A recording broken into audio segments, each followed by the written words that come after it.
Hello everyone, we're having a look at theme 3, an empire across 3 continents, or in short, the Roman Empire.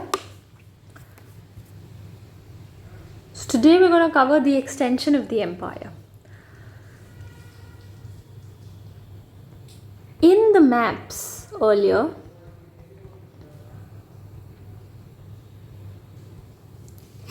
I have shown you that the Roman Empire, these are the present day nations which constitute the empire. So basically, how did the empire extend so much? It started from Italy, that's where Rome is. You see that portion in green. How did Rome become so massive? That's what we're going to have a look at.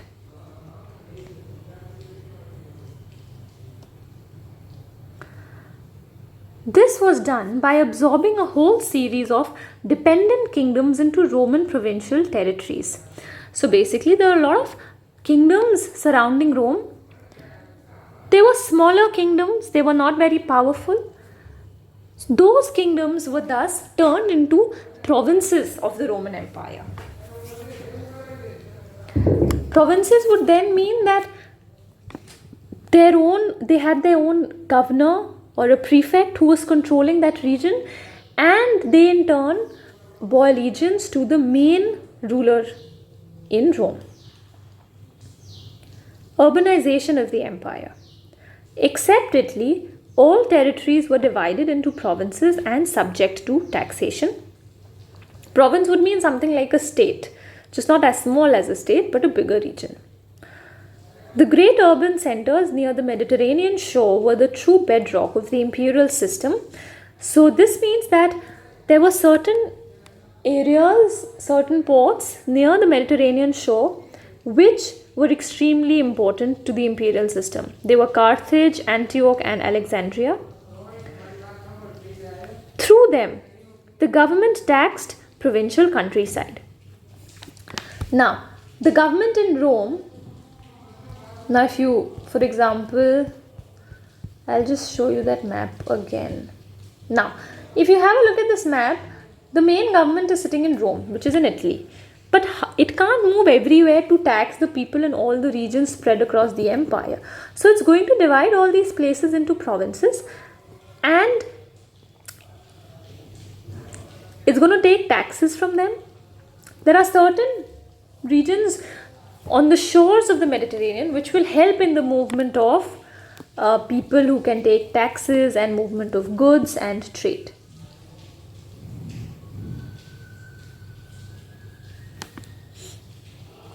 Pillars of the Roman Empire.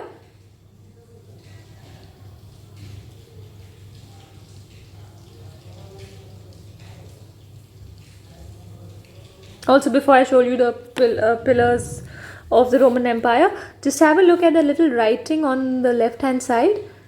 The Bishop of Constantinople, however, shall have the prerogative of honor after the Bishop of Rome, because Constantinople is the new Rome. So basically, for the Western Roman Empire, Rome was the administrative center, the capital, and for the Eastern Roman Empire, Constantinople was the administrative capital. So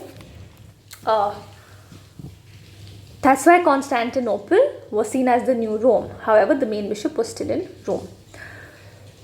These are the important regions in the Roman Empire. Of course, Rome, the capital, then Constantinople, Antioch, Jerusalem, and Alexandria.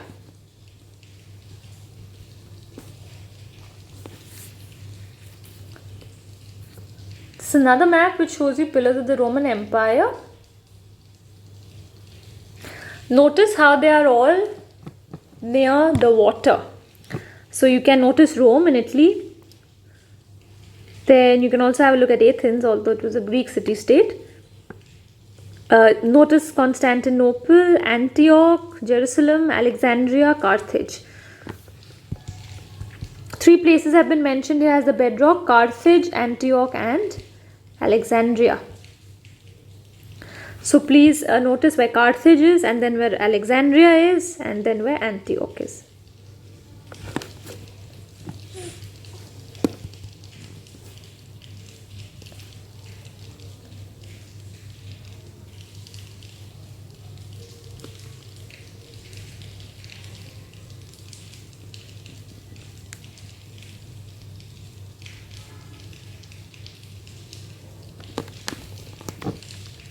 The provincial upper class. They formed elite administrators and military commanders who became even more powerful than the senatorial class of mostly Italian origin, since the former had support of the emperor and the army.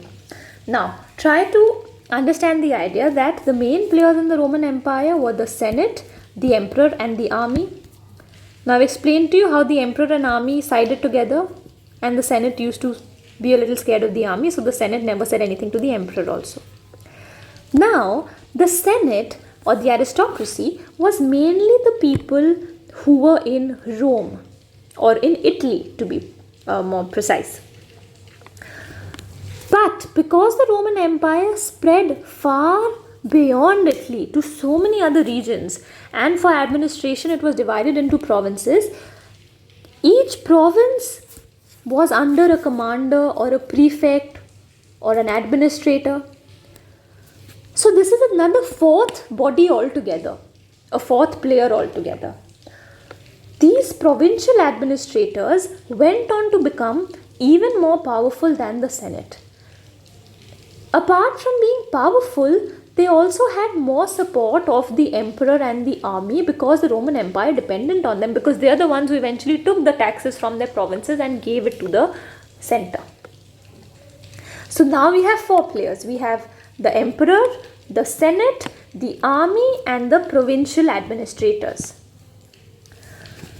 The city or a city was an urban center with its own magistrate, city council, and a territory containing villages which were under its own jurisdiction. So a city had an administration of its own. It had a magistrate, a council, and a certain territory which had a few villages. So a city had its own jurisdiction with a few villages under it and its own governance.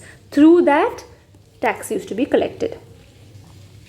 Public baths were a striking feature, and for the urban population was a source of entertainment.